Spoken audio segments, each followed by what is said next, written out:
Chinese President Xi Jinping met with Russian President Vladimir Putin in Moscow. It's Xi's first foreign trip since beginning his third term in office. It's also Putin's first meeting with a foreign leader since the International Criminal Court issued an arrest warrant for his alleged war crimes in Ukraine. Joining me now is CBS News contributor Isaac Stone-Fish. He's also the CEO of Strategy Risks, a China-focused research firm. Isaac, good to have you back here. Thank you for being with us.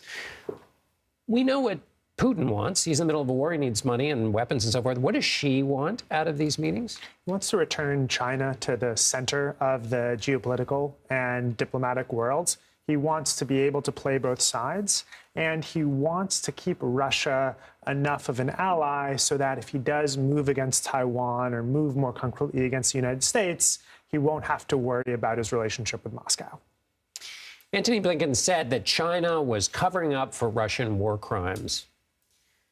If China wants to play a world stage role, making an agreement between Saudi Arabia and Iraq, between Iran and Saudi Arabia, is this the kind of thing that you can't do on the world stage if you're covering up for? In other words, is that more than just rhetoric? Is there a way in which that hurts what China wants to do in terms of being a global diplomat?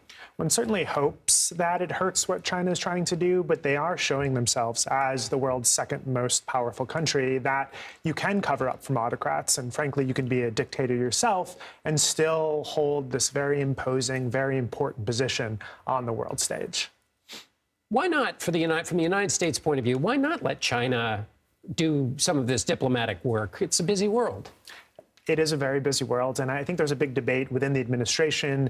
How hard do we push to contain China and the Chinese Communist Party? How much do we worry about China invading Taiwan and the U.S.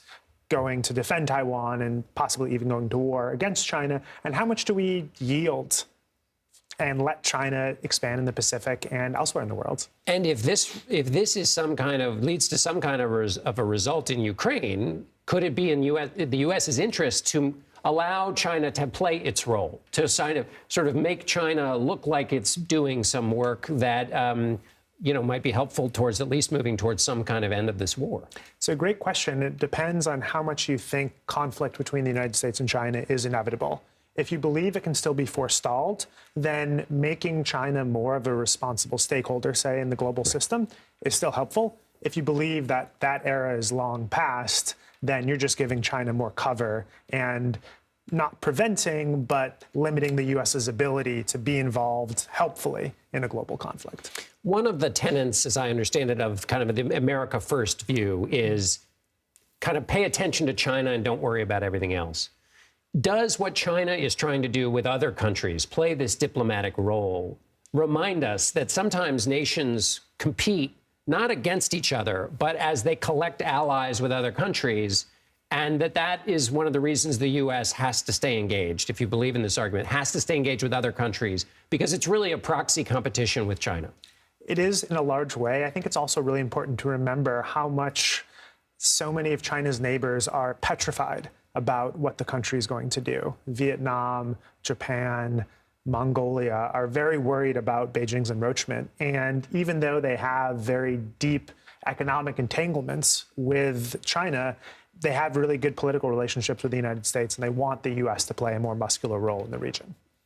Isaac Stone-Fish, thank you so much for being with us.